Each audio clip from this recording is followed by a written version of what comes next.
દર્શક મિત્રો, अब तकના વિશેષ કાર્યક્રમ આયુર્વેદ આજે નહીં તો ક્યારેમાં આપનું સ્વાગત છે। દોસ્તો, આયુર્વેદ આપણે શું કામ પસંદ કરીએ છીએ? બીજા શબ્દોમાં કહીએ તો આયુર્વેદ પાસેથી આપણને કયા પ્રકારની અપેક્ષા છે, આયુર્વેદ શું છે? ઘણા બધા એપિસોડ આપણે આ સાંભળ્યા છે, જોયા છે। એ પછી પણ હજી ઘણી વખત આપણને પ્રશ્ન થાય છે કે ભાઈ આયુર્વેદ શા માટે? તો આજે એ વિષય ઉપર ચર્ચા કરવા એ વિષયના બે તજજ્ઞો ડૉક્ટર યતિનભાઈ વૈદ સાહેબ અને ડૉક્ટર કેતન ભીમાણી સાહેબ અત્યારે ઉપસ્થિત છે। સાહેબ, આપનું સ્વાગત છે। નમસ્કાર। નમસ્તે ભીમાણી સાહેબ, સૌથી પહેલાં તો આપ એ જવાબ આપો કે આયુર્વેદ પાસેથી લોકોને શી અપેક્ષા છે? તમારી પાસે જે પેશન્ટ આવતા હોય તો એવી અપેક્ષા લઈને આવતા હોય છે કે ભાઈ એલોપેથી છે એ ટેમ્પરરી કામ કરશે, તમે લોકો કાયમ માટે જળમૂળથી નાબૂદ કરશો, આ એક અપેક્ષા તો છે જ। એના સિવાયની લોકોને કઈ અપેક્ષા હોય છે? બરાબર છે નિલેશભાઈ, જ્યારે તમે શબ્દ વાપર્યો, સમજ્યા કે આપણે એક ટોપિક મૂક્યો એલોપેથી અને આયુર્વેદ, હાજી, તો કોઈ પણ પ્રકારની બીમારીને મટાડવા માટે મુખ્ય બે હથિયાર છે। એક એલોપેથિક મેડિસિન્સ છે કે જે કોઈ પણ પ્રકારની બીમારી, પછી સામાન્ય તાવ, શરદી, કફ, ઉધરસ હોય તો એ, અથવા તો diabetes, blood pressure, cholesterol, cancer એ પ્રકારની બીમારી હોય તો એ બધામાં મોડર્ન મેડિકલ સાયન્સ યા તો એલોપેથિક સાયન્સ યા તો વેસ્ટર્ન કલ્ચર એ આપણને ઘણી ખરી સારી સુવિધા, ઔષધિ, મેડિસિન્સ પ્રોવાઈડ કરે છે। અને જરૂર પડે તો કોઈ ઓપરેટિવ, રેડિયેશન, કિમોથેરાપી, આ બધી સુવિધાઓ ખૂબ ઉપલબ્ધ થઈ ગઈ છે કે જેમાં કેન્સર સુધીની પણ ઘાતક બીમારીઓ આપણે જીતી શક્યા છીએ। પણ આયુર્વેદ પણ એક પ્રકારનું સાયન્સ છે, એ પણ એક પ્રકારનું હથિયાર છે કે જે આપણને આ પ્રકારની બીમારીઓમાં આપણને ખૂબ લાભદાયી પરિણામ આપી શકે ખરા। બરાબર। હવે अब तकના માધ્યમથી જે અમે તમારા સુધી પહોંચીએ છીએ એમાં ખાસ અમારે તમને સલાહ સૂચના આપી છે કે કયો રસ્તો એલોપેથિક પાસે છે, કયો રસ્તો આયુર્વેદ પાસે છે।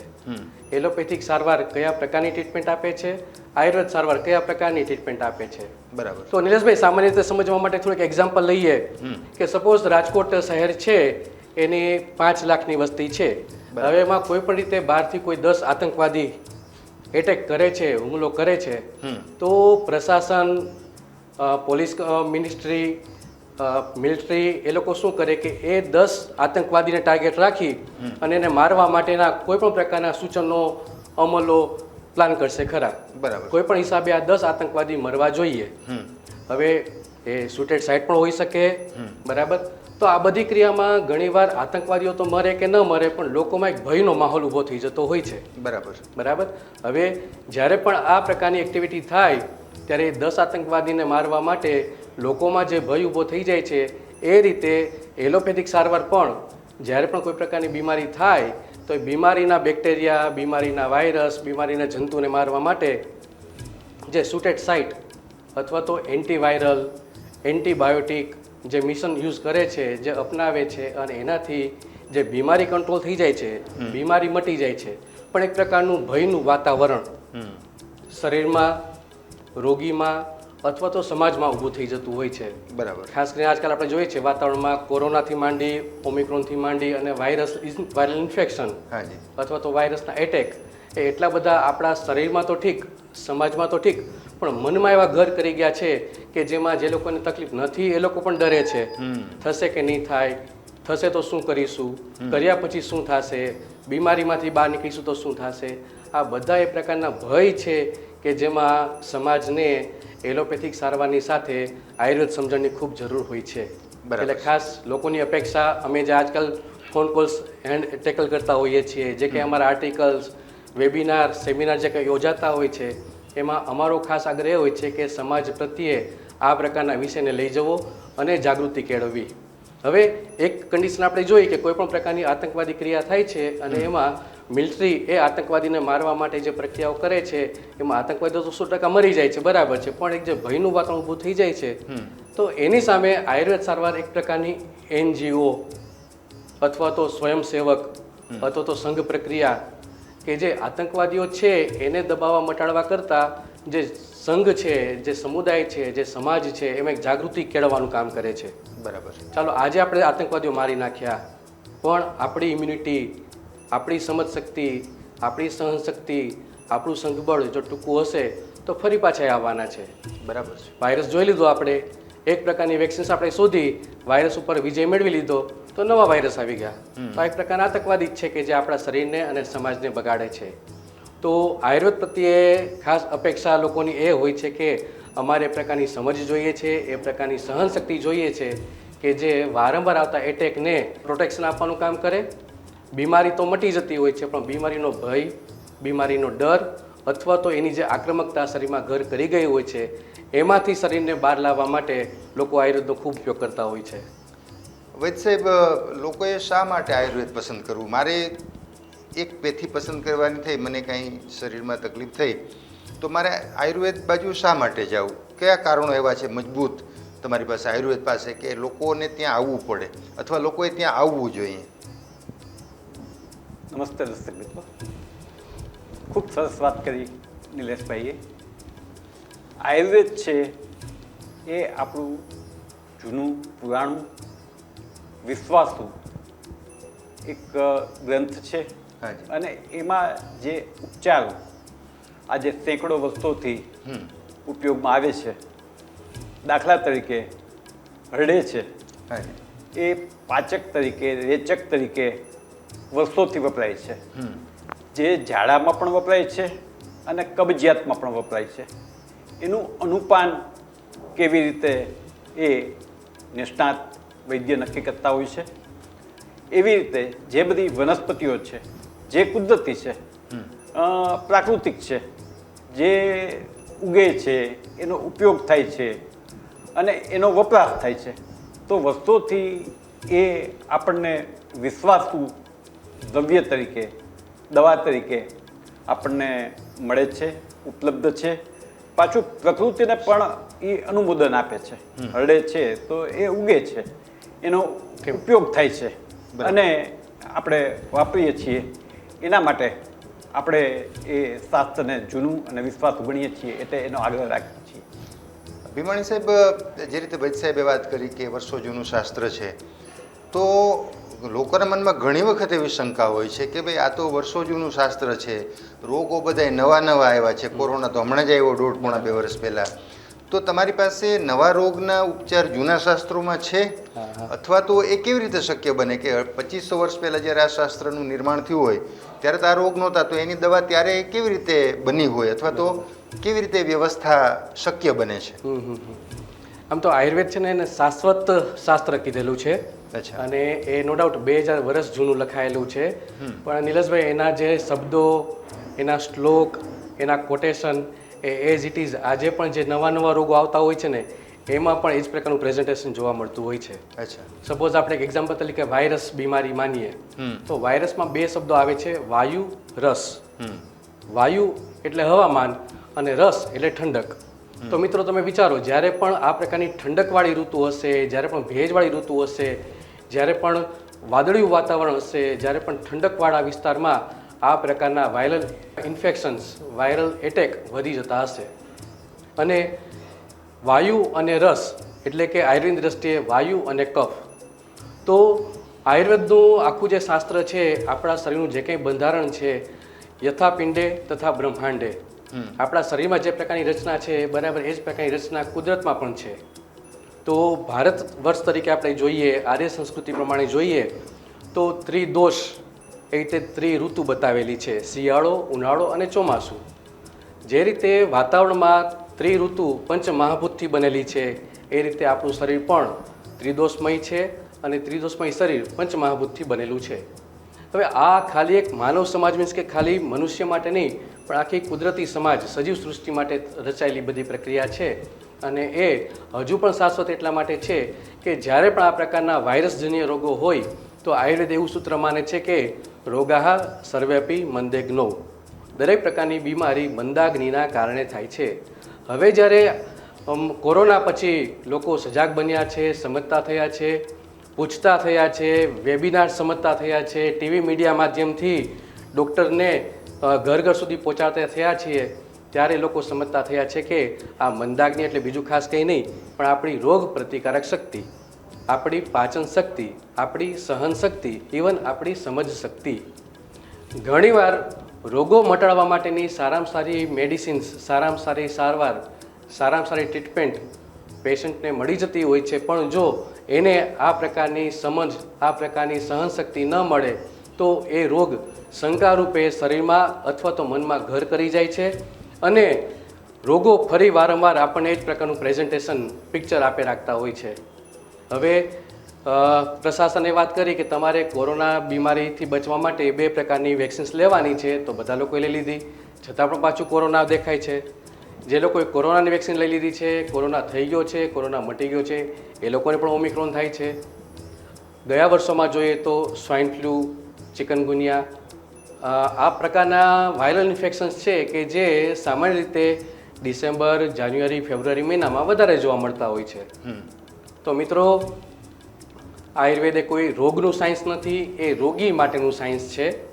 અને નવા રોગો જેટલા પણ વધશે, આયુર્વેદ એ બધા રોગોનું મૂલ્યાંકન આ ત્રિદોષ પ્રમાણે જ કરશે અને એ ત્રિદોષને જ મટાડવા માટેની સારવાર ભલે પછી એ સુદર્શન ઘનવટી 200 વર્ષ પહેલાં પણ વપરાતી હોય, 500 વર્ષ પહેલાં પણ વપરાતી હોય, 2000 વર્ષ પહેલાં પણ વપરાતી હોય, પણ નિલેશભાઈ એ જ સુદર્શન ઘનવટી આજે આપણે વાપરીશું અથવા તો આવતા 20 વર્ષ પછી, 50 વર્ષ પછી પણ વાપરીશું તો કોઈ પણ પ્રકારના વાયરસજન્ય તાવ, વાયરસજન્ય ઇન્ફેક્શનમાં એ સુદર્શન ઘનવટી 100% આપણને ફાયદો આપશે. એટલે મિત્રો, કોઈ રોગ માટેનું સાયન્સ નથી, પણ રોગી માટેનું સાયન્સ છે.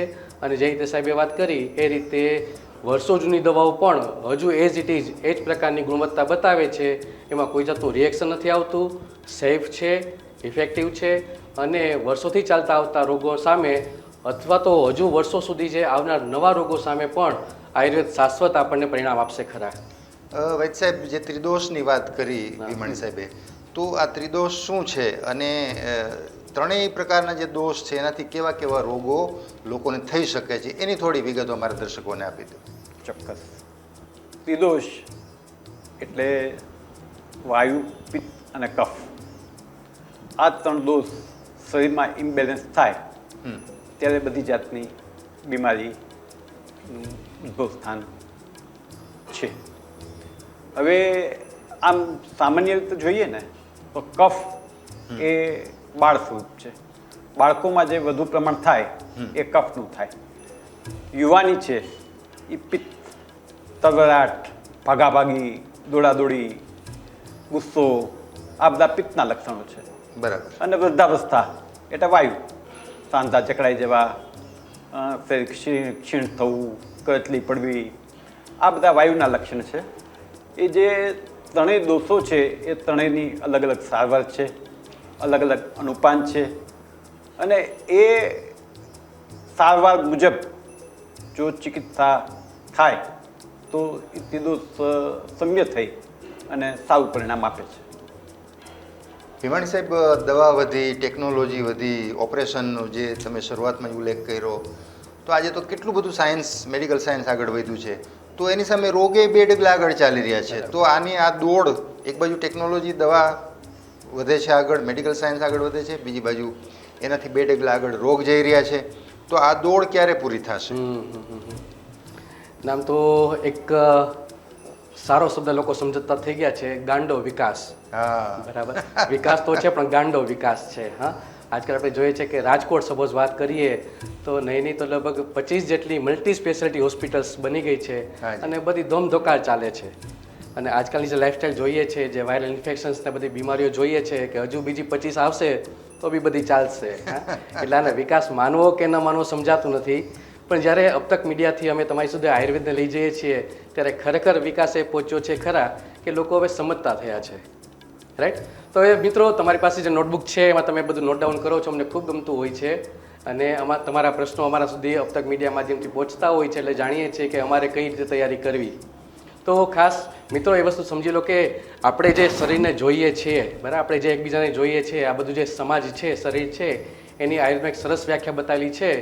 શરીર, ઇન્દ્રિય, સત્વ, આત્મા, સંયોગો ધારી જીવિતમ નિત્યગશ્ચ. મીન્સ કે આ શરીર છે ને 4 વસ્તુનું બનેલું છે.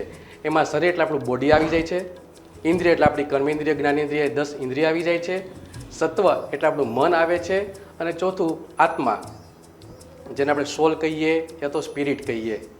હવે જે રોગો વધતા જાય છે, એની સામે હોસ્પિટલ્સ વધતી જાય છે, એની સામે સારવાર વધતી જાય છે, સુવિધાઓ વધતી જાય છે, એ ઘણું ખરું મિત્રો આમ જોઈએ તો ખાલી શરીર માટે જ છે. બરાબર. જેમ કે સામાન્ય તાવ આવવાથી આપણે જે કંઈ દવા લઈએ છીએ, સામાન્ય લગભગ બધાને ખ્યાલ છે પેરાસિટામોલ, તો એ શરીરની ટ્રીટમેન્ટ કરશે, શરીરનું ટેમ્પરેચર ઓછું કરી દેશે, પણ શરીરમાં જે હાથ પગમાં જે નબળાઈ આવી ગઈ એ નબળાઈનો ઉપાય નહીં કરી શકે. સપોઝ એ નબળાઈ માટે આપણે કોઈ પણ મલ્ટીવિટામિન લઈએ છીએ તો એ નબળાઈ આપણા હાથ પગને તાકાત આપી શકે એવું બને, પણ જે મન દુભાઈ ગયું, આપણું મનોબળ નબળું બની ગયું, શરીરમાં આપણને સુસ્તી, બેચેની, કળતર, આયુર્વેદની ભાષામાં કહીએ તો સ્ત્રોતોરોધ, બલભ્રંશ, ગૌરવ, અનિલ મૂઢતા, આ બધા શબ્દો જે બતાવેલા છે એને આપણે ફરી પાછા રિવાઈવ કરવાના હોય છે, રિવાઇટાલિટી આપવાની હોય છે.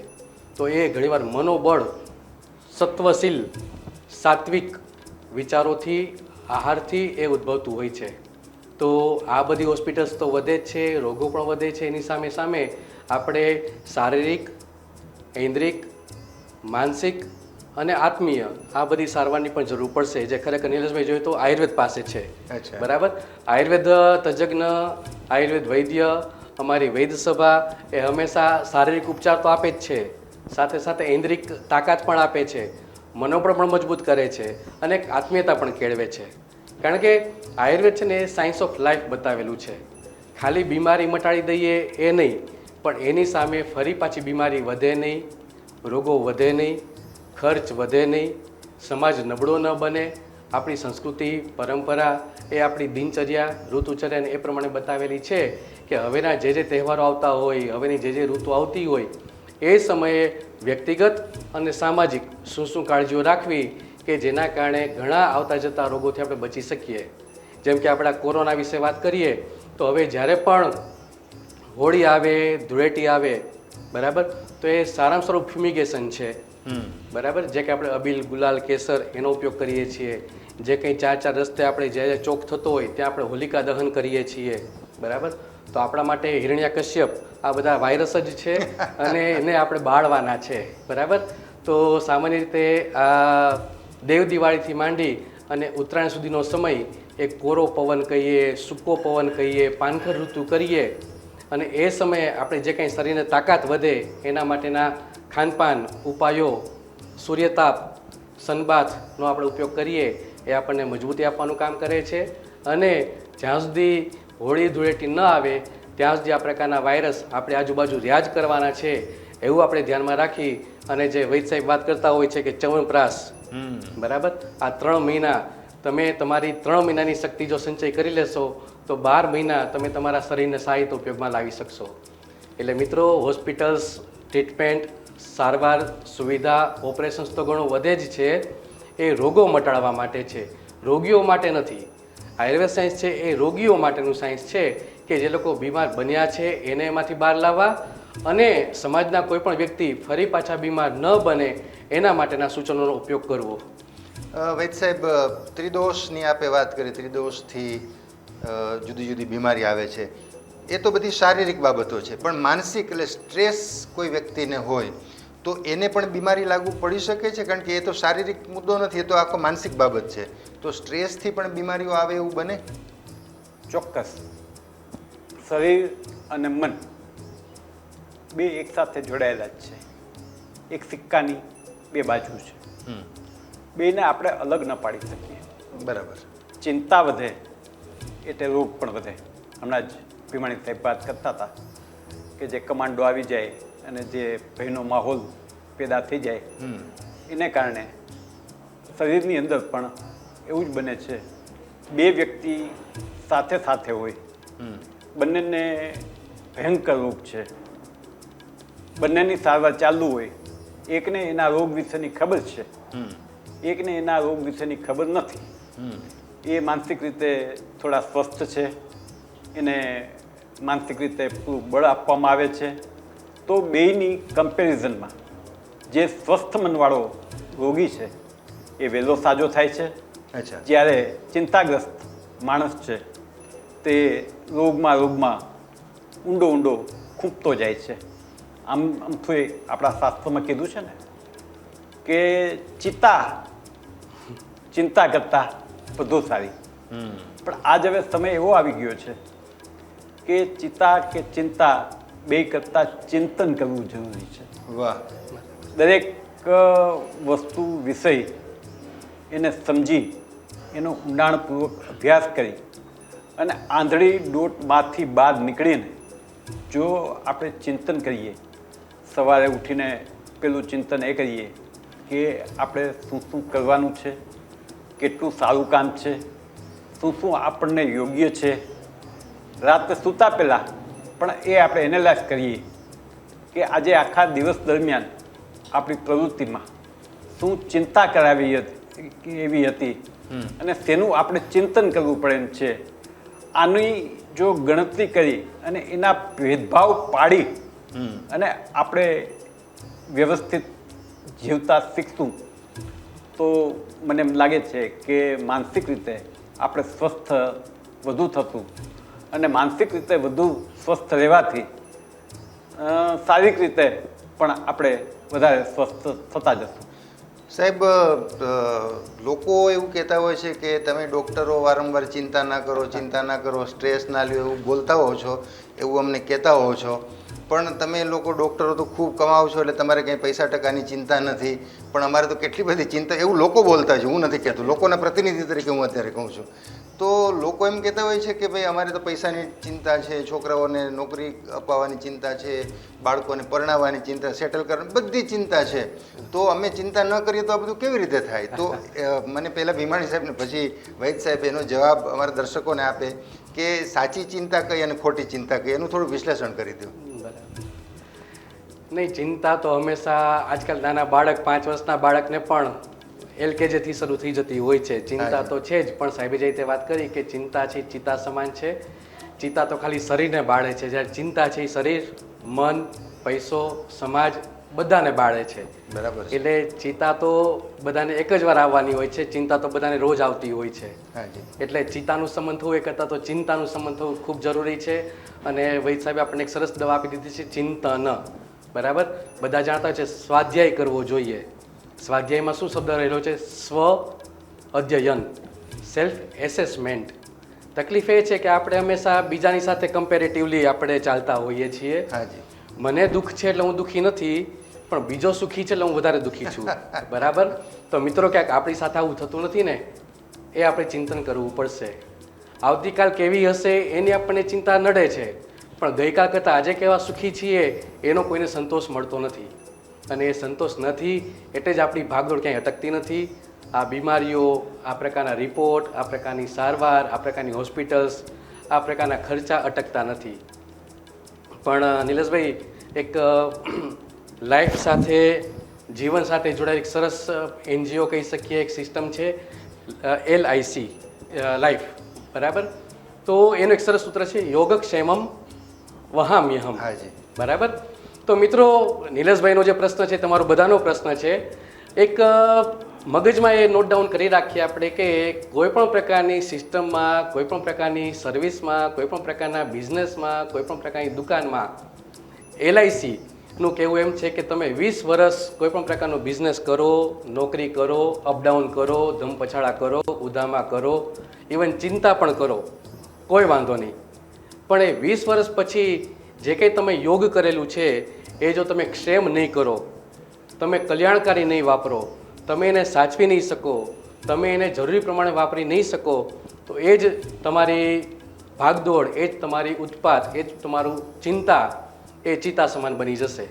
એટલે જ્યારે એક પ્રકારની લિમિટ આવી જાય છે, શરીરમાં એક પ્રકારનું પોઝ સિસ્ટમ આવી જાય છે, ત્યારે આપણે જાણવું જોઈએ કે હવે આ વસ્તુ મારા માટે અનુકૂળ નથી. શરીરની એક કેપેસિટી હોય છે, એને આપણે ખેંચવાથી રોગપ્રતિકાર શક્તિ વધારે નબળી બનતી હોય છે અને પછી કોઈને કોઈ પ્રકારના રોગો આવી જતા હોય છે.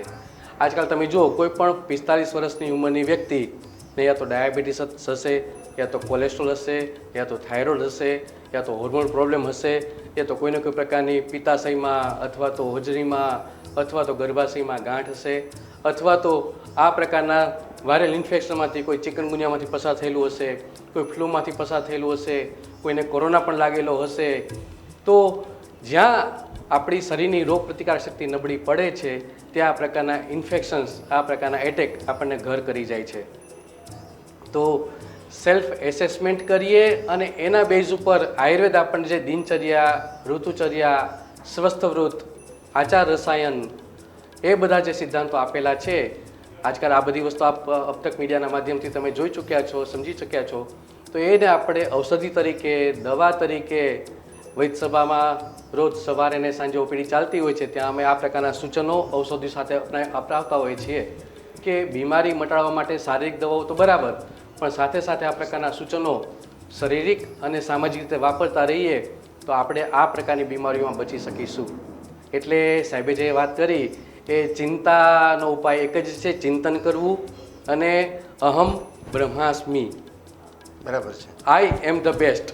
બરાબર, એટલી આપણે આપણામાં શ્રદ્ધા રાખી લઈએ, ધ્યાન રાખી લઈએ તો કોઈ જાતની તકલીફ ન થાય. બાકી તો આપણે જાણીએ જ છીએ કે સારામાં સારો ધનુર્ધારી, એકદમ તાકાતવાળ બળવાન અર્જુનને પણ જ્યારે રણ મેદાનમાં સ્વજનોને જુએ છે ત્યારે એને લાગી આવે છે કે મારા ગાત્રો ઢીલા પડે છે, મને કંઈ સૂઝતું નથી, મારીથી ભાગી જવું છે, મારાથી આ લડત નહીં થઈ શકે. અને ત્યારે best doctor, best counsellor Shri Krishna ભગવાને એને જે સાર આપ્યો એ ગીતા આપણે સારવારમાં ઉપયોગમાં લેવાની જ છે. અને એનો કામ જ એ છે કે બધી તકલીફોમાંથી બહાર આવી અને આપણામાં જે આત્મશક્તિ રહેલી છે, આપણામાં જે મોદી સરકારે પણ એક સરસ શબ્દ આપી દીધો છે, આત્મનિર્ભર. હાજી, બરાબર, તો આપણે આત્મીયતા કેળવીએ, આપણી આત્મશક્તિ વધારીએ અને આ પ્રકારના આતંકવાદીઓ કહીએ, આ પ્રકારના સ્વજનો કહીએ, આ પ્રકારના રોગો કહીએ, આ પ્રકારના વાયરસ કહીએ, એનાથી બચવા માટે ચિંતન શક્તિ કેળવીશું, સમજ શક્તિ કેળવીશું, સંતોષ કેળવીશું તો આ ભાગદોડ ચોક્કસ અટકી જશે અને ઘણા રોગોથી શરીરને અને મનને પણ બચાવી શકીશું. ખરા વૈદ સાહેબ, આપે પ્રશ્ન પૂછ્યો નિલેશભાઈ, પણ મારે દર્શક મિત્રને પૂછવાનું છે કે આટલી બધી ચિંતા કરી, ચિંતાનો વિકલ્પ મેળવ્યો, એનું પરિણામ મેળવ્યું, ચિંતા કરવાથી થયું શું? કંઈ જ નહીં. જે થવાનું છે તે થાય જ છે. જે કાળક્રમે જે ફેરફારો આવે છે એ આવે જ છે. બાળક સ્કૂલમાં હોય, પરીક્ષા આપે, ફર્સ્ટ નંબર આવવું છે, અમુક પર્સન્ટેજ આવવા છે, અમુક પર્સન્ટેજ લેવા છે, પણ ન આવે તો આપણે કરી શું શકીએ? કંઈ જ થઈ શકતું નથી. એમ અત્યારે સગવડતાની દ્રષ્ટિએ જોઈએ તો ઘણી ફરિયાદો હોય છે કે આમ નથી મળતું, પાણી નથી મળતું, લાઇટ નથી મળતી.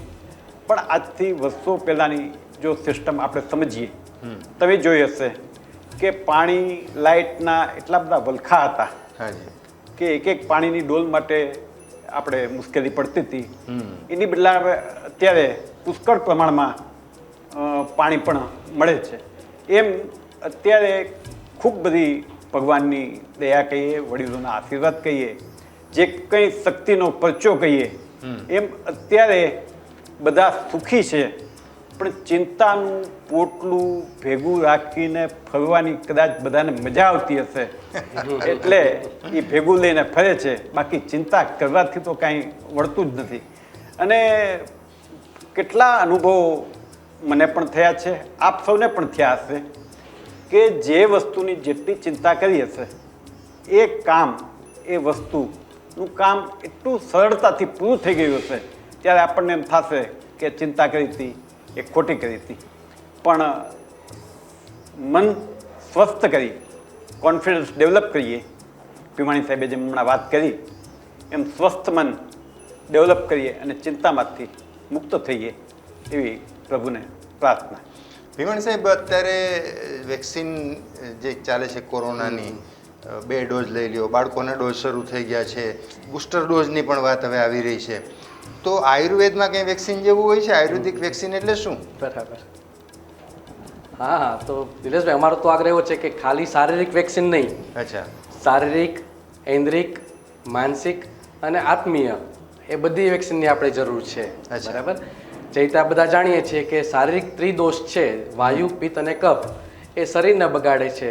તેવા ત્રિગુણ પણ બતાવેલા છે, સત્વ, રજ અને તમ. બરાબર, બધા લોકો જાણે છે સાત્વિક પ્રકૃતિ, રાજસિક પ્રકૃતિ અને તામસિક પ્રકૃતિ. તો મિત્રો, જે રીતે શરીરની મજબૂતીની જરૂર છે એના માટે આપણે વેક્સિન્સ લઈએ છીએ, એવી રીતે મનને પણ સાત્વિકતાની જરૂર છે. પણ સાત્વિકતા વેક્સિન આયુર્વેદમાં આવે છે અને બધાને લેવાની હોય છે. તો સાત્વિક વિચારો એટલે કે આપણી જે દિનચર્યા છે, ઋતુચર્યા છે, એમાં સારો આહાર, સારો વિહાર, સારો આચાર અને સારો વિચાર, આ 4 એ પ્રકારની દવા છે કે જે આપણને આપણા શરીરને અને મનને મજબૂતી કેળવવાનું કામ કરશે. ભવિષ્યમાં આપણી આજુબાજુ કોઈ પણ પ્રકારના વાયરસ આપણને એટેક કરી જતા હશે, આજુબાજુમાં કોઈ પણ પ્રકારની નુકસાની કરતા હશે, પણ આપણું સત્વ પ્રધાન હશે તો એ આપણને એટલી તકલીફ કરશે નહીં. એટલે ખાસ શરીરને મજબૂત કરવા માટે આપણે અગાઉ પણ એક વાત થયેલી છે કે કાળું સોનું, બરાબર, ખાસ તો શિયાળામાં એપ્લાય થઈ શકે એવું ગોળ, તલ, ખજૂર અને શેરડી, બરાબર, આ ઇમ્યુનિટી માટે, શરીરને રિવાઇવ કરવા માટે, શરીરની વાઇટાલિટી વધારવા માટે, શરીરની રોગ પ્રતિકારક શક્તિ વધારવા માટે આજકાલ બધા ગ્લુકોઝ સમજતા થઈ ગયા છે. જ્યારે ગ્લુકોઝ નહોતું ત્યારે શેરડી એ ટોનિક માટે વપરાતું, ગોળનું પાણી એ ટોનિક માટે વપરાતું, ખજૂર પાક એ શિયાળાની સારામાં સારી ઔષધિ હતી, દવા હતી, તલ કે જે દાંતથી માંડીને વાળ સુધી ફાયદો આપી શકે એવી ઔષધિ છે. તો આ પણ એક પ્રકારની વેક્સિન જ છે. જરૂર નથી કે આપણે ઇન્જેક્શન લઈએ તો જ આપણને વેક્સિન્સ મળે, પણ આ પ્રકારના આહાર દ્રવ્યો પણ આપણને તાકાત આપવાનું કામ કરતા હોય છે. સાથે સાથે સદવૃત્ત, સ્વસ્થવૃત્ત, સદાચાર એ પણ એ પ્રકારની ઔષધિ છે કે જે આયુર્વેદ તરફથી લોકોને મળતી હોય છે, અને એ પણ આપણું મનોબળ, આપણું આત્મબળ વધારવાનું કામ કરતા હોય છે. બીમારી આવી, સપોઝ કોરોના કોન્ટેક્ટ થયો, આપણા રિપોર્ટ્સમાં પોઝિટિવ આવ્યું, આપણને તાવ, શરદી, ઉધરસ થયા, કોઈના ફેફસા બગડ્યા, બરાબર છે, પણ એની સામે પ્રાણાયામ પ્રક્રિયા, કપાલભાતિ પ્રક્રિયા, નાશ લેવાની પ્રક્રિયા, નીલગિરી, કપૂર, આ બધી વસ્તુ આજકાલ લોકો ખૂબ અપનાવતા થઈ ગયા છે, જે ખરેખર આમ જોઈએ તો આયુર્વેદની ઔષધિ છે. અને ઘરે ઘરે લોકો સુધી પહોંચતું થઈ ગયું કે જેના કારણે હવેના વેવ્સ છે બધા એકદમ ઓછા થઈ ગયા છે, અને વેક્સિનની જેમ એ ઉપચાર કરતું થઈ ગયું છે. આ પ્રકારના ઇન્ફેક્શન્સથી આપણને બચાવે પણ છે. અને જે લોકો સારા ખોરાક સાથે આયુર્વેદ ઔષધનો ઉપયોગ કરતા થયા છે, જેમાં ખાસ કરીને ગુડુચી છે, અશ્વગંધા છે, બલા છે, બ્રાહ્મી છે, એ રસાયણ દ્રવ્યો બતાવેલા છે કે જેનો ઉપયોગ કરતા થયા છે, તો આ પ્રકારની બીમારીઓ સામે ચોક્કસ ફાઇટ આપી ચૂક્યા છે ખરા. એટલે આપણે વેક્સિનનો વિરોધ કોઈ જાતનો નથી. વેક્સિન્સ છે એ જરૂરી છે, કારણ કે એમાં એ પ્રકારના તત્વો આવતા હોય છે કે જે વાયરસ સામે આપણું પ્રોટેક્શન વધારવાનું કામ કરતા હોય છે. પણ મિત્રો, આયુર્વેદ વાયરસ કરતાં વાયુ રસને માને છે, અને વાયુ અને રસને મટાડવા માટે પિત્ત પ્રધાન, પિત્તનો ચોક્કસ સીધો ગુણ છે સત્વ સાથે. તો પિત્ત વધશે એટલું સત્વ વધશે, સત્વ વધશે તો તમ અને રજ એ કંટ્રોલમાં આવતું થઈ જશે. અને જે લોકો સાત્વિક છે, આપણે જોઈએ છે ઘણા લોકો એકદમ સાત્વિકતા એના શરીરમાં, મનમાં દેખાતી હોય, એની ઓરા, એનું આભા મંડળ એટલું સરસ મજબૂત પ્રોટેક્ટિંગ હોય, એના ચક્રો એટલા દીપ્યમાન હોય કે એ લોકોને કોઈ પણ પ્રકારનું વાતાવરણ, વાયરસ, ચિંતા, તણાવ, સ્ટ્રેસ, ટેન્શન નુકસાન કરી જતા નથી. એ લોકો એકદમ સ્વસ્થ અને સ્વચ્છ રહીને પણ શરીરને અને સમાજને સારા રાખી શકતા હોય છે. તો મિત્રો, વેક્સિન એટલે આયુર્વેદ કોઈ પ્રકારની ટીકડી કે દવા નથી કે જે આપણને વેક્સિન રૂપે બચાવે, પણ આયુર્વેદ શાસ્ત્ર, આયુર્વેદ સંહિતા, આ વૈદ્યસભા એ પ્રકારનું યુનિટ છે કે જે તમને ચોક્કસ વેક્સિન જેવો ફાયદો આપી શકશે. વૈદ સાહેબ, ખાસ કરીને સાહેબે જે રીતે આયુર્વેદિક વેક્સિનની વાત કરી, વૈદ્યસભાનો ઉલ્લેખ કર્યો, તો તમારે ત્યાં વૈદ્યસભામાં માત્ર ટોકન દરથી સારવાર જ થાય છે એટલું નથી, પણ તમે જે રીતે માનસિક સપોર્ટ કરો છો, જે જીવન જીવવાની શૈલી શીખવાડો છો પેશન્ટને, જે કોઈ સ્વસ્થ વ્યક્તિ છે એ પણ ત્યાં આવી શકે છે, તો થોડી વૈદ્યસભા વિશે પણ વાત કરી દો. વૈદ્યસભા છે એ જૂની સંસ્થા, પરંપરાગત, એક પછી એક નિષ્ણાત વૈદો ભૂતકાળમાં પણ ઘણા હતા, આજે પણ ઘણા છે, અને જે દરેક પ્રકારની સારવાર આપે છે. ભૂતકાળમાં પણ અમે કેન્સર કેમ્પ પણ કરી ચૂક્યા છીએ. કેન્સરના દર્દીઓ પણ સાજા થયા છે. આ વાત મને એટલા માટે યાદ આવે છે અત્યારે, નિલેશભાઈ, હાજી, કે જ્યારે કેન્સર કેમ્પ અમે કરતા હતા ત્યારે 50% દર્દીઓ ચિંતાને કારણે કેન્સરમાં પ્રવેશી ચૂક્યા હતા, કે જેને તમાકુ કે કોઈ પણ જાતના એવા એડિક્શન નહોતા, અને એવા લોકો ચિંતાને કારણે કેન્સર સુધી પહોંચી ગયા હતા, અને એને સારી રીતે કાઉન્સેલિંગ કરીને સારવારથી અને બીજી જે કાંઈ રીતભાતો હોય આયુર્વેદના જે નીતિ નિયમો હોય એ બધાનું એક સંપુટ કરીને પેશન્ટને સાજા કર્યા છે. એમ અનેકવિધ પ્રવૃત્તિઓ ચાલે છે વૈદ્યસભામાં. એક વખત મુલાકાત ચોક્કસ લઈ અને વૈદ્યસભાને નિહાળો અને ત્યાંથી માર્ગદર્શન મેળવી અને સૌ સાજા સારા રહ્યો. મિત્રો, વૈદ્યસભાનું એડ્રેસ અત્યારે આપણા સ્ક્રીન ઉપર ચાલી રહ્યું છે, તમે ત્યાં સંપર્ક કરી શકો છો. એડ્રેસ નંબર સહિતની બધી વિગતો ત્યાં આવી રહી છે આપણા ટીવીના સ્ક્રીન ઉપર નીચે તમે જોઈ શકો છો. ભીમાણી સાહેબ, વૈદ્ય સાહેબ, આપની સાથે જેટલી વાતો કરીએ એટલી ઓછી. આ વિષય પણ બહુ રસપ્રદ છે, પણ આપણી એક સમયની મર્યાદા છે, એટલે અમારા દર્શકોને આપનો એક ટૂંકમાં સંદેશો ભીમાણી સાહેબ અને વૈદ્ય સાહેબ આપી દો. ખાસ વૈદ્ય તરીકે અમારે એ વસ્તુ લોકોને પહોંચાડવાની જરૂર હોય છે કે જેમાં તમે ખાલી બીમારીને ધ્યાનમાં રાખીને ખાલી બીમારી મટાડવા માટેના ઉપાયો પસંદ ન કરો, કારણ કે બીમારીઓ તો દર વર્ષે નવા સ્વરૂપે આવે જ રાખવાની છે. નોટબંધી કહીએ, જીએસટી કહીએ, કર્ફ્યુ કહીએ, લોકડાઉન કહીએ, આ આપણી ડિક્શનરીના શબ્દો છે કે જે નાના બાળકો પણ સમજતા થઈ ચૂક્યા છે. બરાબર, હજુ તો ઘણું નવું જોવાનું બાકી છે આપણે. બરાબર, પણ એ સામે આપણું પુરાણું શાસ્ત્ર સૂત્રો એ હજુ એટલા જ તાકાતવાળા છે, બળવાન છે, સમજદાર છે. ઇવન એની કેપેસિટી ઘણી વધતી જાય છે. તો એનો ચોક્કસ ઉપયોગ કરો, લાભ લો અને બીમારી સામે ડરવા કરતાં બીમારી સામે મનોબળ મજબૂત રાખી આત્મશ્રદ્ધા વધારી અને ઔષધનો પ્રયોગ કરીશું તો આયુર્વેદ ઘણું આપણને ઉપયોગી થશે. ખાલી દવાથી બીમારી મટાડવા એ તો એક જરૂરિયાત છે જ, સાથે સાથે બીમાર વ્યક્તિનું મનોબળ મજબૂત રાખવા માટેની ઔષધિઓ છે જે આયુર્વેદ ખૂબ સારી રીતે લોકો સુધી પહોંચાડતું હોય છે. અબ તક મીડિયાના માધ્યમથી જે એપિસોડ આપ જુઓ છો એ પણ એક પ્રકારનું વેક્સિનેશન જ છે કે જે ઘરે બેઠા આપણને રોગો સામે લડવા, રોગો સામે બચવા માટે અને લોકોને રોગોમાંથી બહાર કાઢવા માટેની સાયન્સ આપે છે. આજના વિષયમાં અમારે આપણે જે ચર્ચાઓ થઈ એમાં ચિંતા એક મેઇન વિષય હતો. એના ઉપર ભાર મૂકવાનો પ્રયત્ન હતો, કારણ કે સમાજ અત્યારે એનાથી પીડિત છે.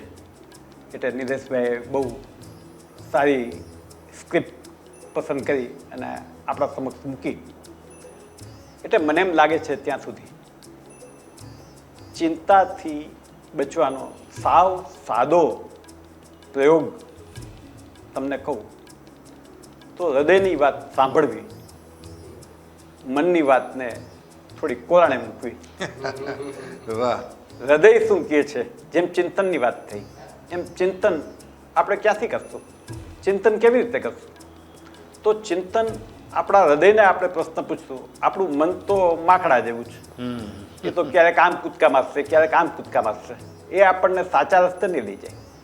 પણ હૃદયમાંથી જે શબ્દો નીકળશે, જે આપણને અણસાર આવશે, જે આપણને સમજ આવશે અને એને આપણે અમલમાં મૂકશું તો મને એમ છે કે ચિંતાના જે આપણે ઘેરાયેલા અને નિષ્પ્રાણ થઈને પીડ્યા હોય એવા આપણે જે થઈ ગયા છીએ એમાંથી આપણે એક સ્વસ્થ, એક રક્ષક એવા હૃષ્ટપુષ્ટ બની અને આપણે સમાજમાં કંઈક કરવા માટે તરપાપડ બનતું એવી મારી ભાવના છે. આપણે તો આ પ્રયત્ન કરીએ અને ચિંતા તણાવમાંથી મુક્ત બનીએ. તો દર્શક મિત્રો, આજના એપિસોડમાં ડૉક્ટર ભીમાણી સાહેબ અને ડૉક્ટર વૈદ સાહેબે જે સરસ મજાની વાતો કરી આયુર્વેદ વિશે, આયુર્વેદિક વેક્સિન વિશે, ચિંતા વિશે, તો એમાંથી આપણને ઘણું બધું જાણવા મળ્યું, ઘણી બધી પ્રેરણા મળી.